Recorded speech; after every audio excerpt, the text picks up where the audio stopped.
Years later, Superman was basically becoming overshadowed by Batman. Batman was taking more credit in the late 80s and early 90s with well-received stories, adapted media from comics to movies, and even animated series. Superman was trying to climb itself up the ladder with their comic, The Death of Superman, which became the most successful comic book of all time. This sparked an idea that maybe we need to make another Superman movie. Let's do it. What's another Superman movie that we can make? I'm down to make some more Superman movies. Let's get Tim Burton to direct. Nicolas Cage should play as Superman, and he needs to fight a giant spider. That was going to be the plot of Superman Lives. Once again, it went over budget and they just canceled it before even began filming. There's some really good pre-production stuff. I highly recommend checking out this documentary about the making of Superman Lives. Superman movies became obscured. It wouldn't take years later for Superman to once again come back from the deeps. In 2006, Superman is finally back in making movies. This was the film that was going to bring Superman back to the big screen. It was going to be directed by the guy who made the X-Men movies, Bryan Singer, and it was going to be produced by some of the original people that made the Superman movies like Richard Donner. Alright, the pieces are coming together. Superman Returns is a 2006 film starring Brandon Routh as the Man of Steel and Kevin Spacey as Lex Luthor. It's basically a continuation of Superman 1 and 2,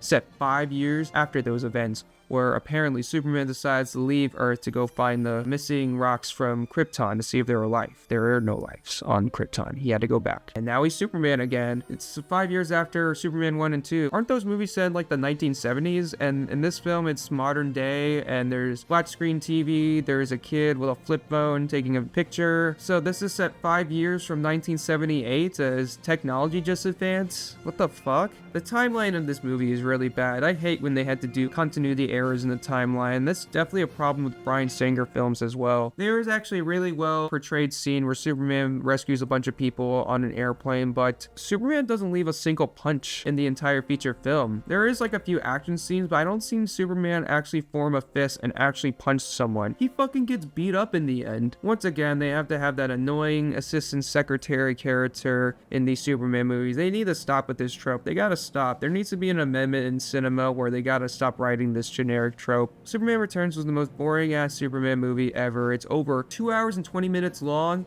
and the climax is over an hour of runtime. Nothing much happens in this film, and some of the actors they got are a little too young. Like the actress they got for Lois Lane just looks like a baby. She looks way too young to portray a mom with a 5-year-old kid with asthma and then being engaged to Sonic's dad. Superman Returns is just very desaturated, bland. There's not a lot much color. It just feels boring of a snooze fest. This is the safest Superman movie ever made. So, did they make a sequel to Superman Returns? No. But they rebooted the entire franchise. I know you guys probably heard a bunch of YouTubers say about this, but Man of Steel is really bad. It takes everything you love about Superman and just shit all over it, including some of the directing styles from Zack Snyder. Zack Snyder is not a good director. He has some visual shots where he doesn't have to convey story or media. Why do you think 300 is one of the best Zack Snyder film? Because it's just a well-shot film with not much authenticity with the narrative and story. It's a comic book. And then he made Watchmen, and it got mixed reactions from it, and then people at Warner Bros. Was like, oh, the Watchmen guy, let's have him make the next Superman movie. This was not a good move. The idea of Superman just fighting Zod through the city and just killing millions of people is just baffling. Henry Cavill as Superman isn't given much. He's a great actor, don't get me wrong, I really like Henry Cavill, but man, I can't remember any lines of dialogue this man said because it just feels like an afterthought. They got Amy McAdams as Lois Lane. She tries to do shit, but she ends up not doing much. Michael Shannon as General Zod is probably the best actor in this film. He's goofy, he's over the top, he has some of the funniest lines you can think of. I will find him. I will find him. I will find him! This movie tries to be another origin story of Superman. Kevin Costner plays as Superman's adopted dad, and there's a scene where he basically tells him, oh, it's okay if you kill those kids. We don't want you to reveal your identity to the world. It's bad. It's very bad. What was I supposed to do? Just let him die?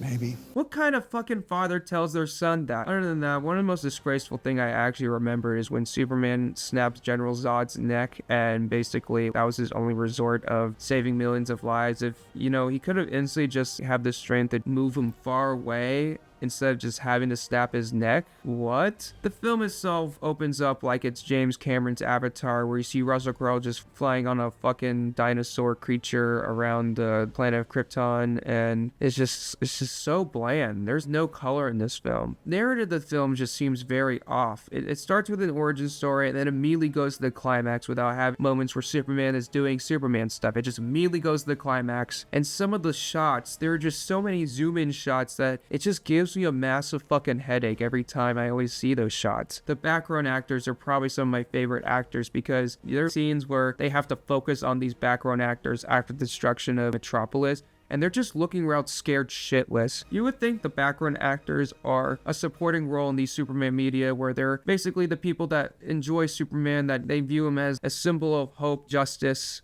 and the American dream. But in Man of Steel, they're scared shitless of this guy because he's fucking pushing people through buildings and millions of people are dying, going through gas stations and IHOPs and just trying to save people, but he's fucking killing them. This wouldn't be a bad idea of a story where you see a superhero with this type of power messing up and killing millions of people. There's plenty of stories that does that, but not a Superman movie. I don't want to see Superman kill people. I want to see Superman save people. That's the whole idea of watching Superman media. It's just baffled to me that this film was the start of the DC cinematic universe, the original one, before James Gunn decided to take over and revamp the franchise, including making a new Superman movie. Thank you for checking out this video. I hope you enjoyed me talking about all the Superman movies. It definitely made me into a Superman enthusiast at this point. Hope to see you next. Oh, I almost forgot. There's one more Superman movie I gotta talk about. Adventure runs in the family. Supergirl is directed by Jeanette Schwartzy, who's known for making Jaws 2, starring Helen Slater and Faye Dunaway, music by Jerry Goldsmith. Supergirl is the attempt at making a spin-off Superman movie done by the same people who made Superman movies, and this was the reason why they had to sell the rights to these movies in the first place. Supergirl is a so bad it's funny movie. There's just so many bad writing in this film and bad filmmaking choices. I mean, Supergirl acts like a fucking baby in the beginning. Supergirl basically has to save her civilization from dying after a weird crystal ball ends up slipping from her hand and landing from this evil magical witch character. She ends up having to go to Earth to find this crystal ball while adapting to school life, including doing homework,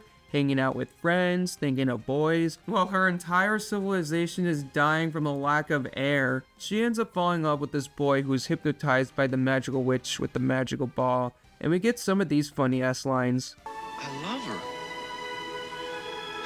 Yeah, I do love her. In the end, she just does Superman shit. She ends up fighting a giant monster from the magical witch. It's just such a very bad written movie. This came out in 1984, and 1984 was the year where Ghostbusters came out and Nightmare on Elm Street. Supergirl just looks like a late 70s television movie. If you want to hang out with friends and if you're looking to get drinks and you want to have like a drinking contest on Supergirl moments, Supergirl is the movie you need to watch. That is the entirety of all the live action Superman movies. Thank you for checking this video out, and I'll see you in the next video. Take care.